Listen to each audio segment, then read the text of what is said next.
क्या आप ऐसे आइलैंड के बारे में जानते हैं जो पानी की सतह पे तैरता रहता है? आपने देखा होगा कि भारत में जो एस्केलेटर होते हैं उस पे लेफ्ट साइड से चढ़ा जाता है और राइट साइड से उतरा जाता है, लेकिन आपने कभी सोचा है कि ऐसा क्यों होता है? और क्या आपको पता है कि कंगारू इतने ऊपर तक जंप कैसे कर लेते हैं? जानने के लिए बने रहे इस वीडियो के अंत तक। आपने भारत में देखा होगा कि जो एस्केलेटर होते हैं उस पर लेफ्ट साइड से चढ़ा जाता है और राइट साइड से उतरा जाता है, लेकिन क्या आप जानते हैं कि राइट साइड से क्यों नहीं चढ़ा जाता? ऐसा इसलिए होता है क्योंकि भारत में ड्राइविंग लेफ्ट साइड से किया जाता है। यही नियम आपको हर देश में देखने को मिलेगा। अगर जिस देश में ड्राइविंग लेफ्ट साइड से होता है तो उस देश में एस्केलेटर पे लेफ्ट साइड से ही चढ़ा जाता है। जैसे अमेरिका में राइट साइड से ड्राइविंग किया जाता है तो उस देश में एस्केलेटर पे राइट साइड से ही चढ़ा जाता है। क्या आप जानते हैं कि फॉरेनर किसी भी हाल में भारतीय रुपए को विदेश से भारत नहीं ला सकते? मान लीजिए कोई फॉरेनर अमेरिका से भारत आ रहा है तो वह भारत के रुपए को अमेरिका से भारत नहीं ला सकता।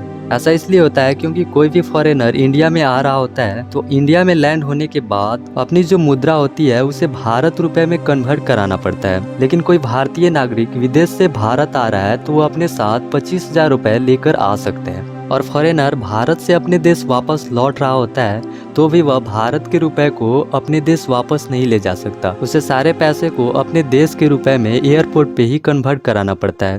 जब भी कोई रॉकेट स्पेस में जाती है तो वह एक रास्ते पे जाती है जिसका नाम है इंटरप्लेनेटरी सुपर हाईवेज। इस हाईवे का यूज हर कोई वह स्पेस एजेंसी के द्वारा किया जाता है जो अपना रॉकेट स्पेस में भेजते हैं। इस हाईवे से जाने से कम ईंधन और गुरुत्वाकर्षण के सहारे स्पेस में जाया जा सकता है। स्पेस से धरती की दो चीज दिखाई देती है, पहला ग्रेट वॉल ऑफ चाइना और गिजा का पिरामिड। कान और नाक छेदवाने पे ज्यादा खून क्यों नहीं निकलता? हमारे शरीर में कान और नाक स्किन और फैट के बने होते हैं क्योंकि यह भी एक हड्डी का प्रकार होता है, इसलिए छेदवाने पे खून नहीं निकलता और निकलता भी है तो बहुत कम निकलता है। कई देश में वेटर टिप्स लेते हैं, लेकिन साउथ कोरिया में वेटर को टिप्स देना ऑफेंसिव माना जाता है क्योंकि इनका वेतन बहुत ज्यादा होता है, इसलिए इन्हें कोई टिप्स देता है तो उन्हें बेइज्जती फील होती है। अगर आप साउथ कोरिया घूमने जा रहे हो तो इस बात को आप ध्यान रखिएगा।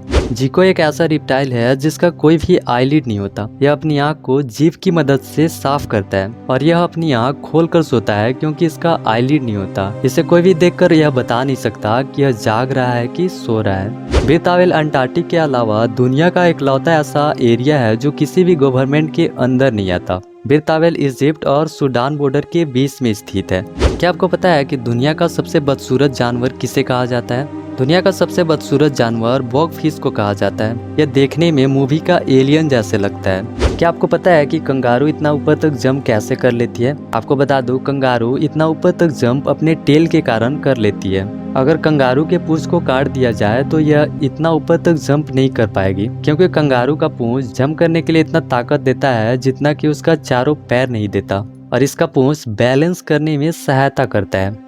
आइलैंड ऑफ ओमेन दुनिया का इकलौता ऐसा आइलैंड है जो पूरी तरह से प्लास्टिक बोतल से बना है, जिसके कारण यह पानी की सतह पे तैरता रहता है। यह आइलैंड रिचर्ड सोवा के द्वारा बनाया गया है जिन्होंने इसे 1 लाख से भी ज्यादा प्लास्टिक बोतल का यूज किए हैं। इस आइलैंड पे वे लगभग 10 साल से भी ज्यादा सालों से रह रहे हैं। इस आइलैंड पे हर चीज वो उपलब्ध है जो एक आदमी को जीने के लिए चाहिए। इस घर में बेडरूम, बाथरूम, किचन और गार्डन है, यहाँ तक कि इस घर में लाइट भी है। इस आइलैंड की इस खूबी के चलते इसे टूरिस्ट रोजाना देखने आते हैं। अगर आपको वीडियो थोड़ा सा भी अच्छा लगा होगा तो चैनल को लाइक और सब्सक्राइब जरूर कीजिएगा ताकि आने वाले वीडियो आप मिस न कर पाएं।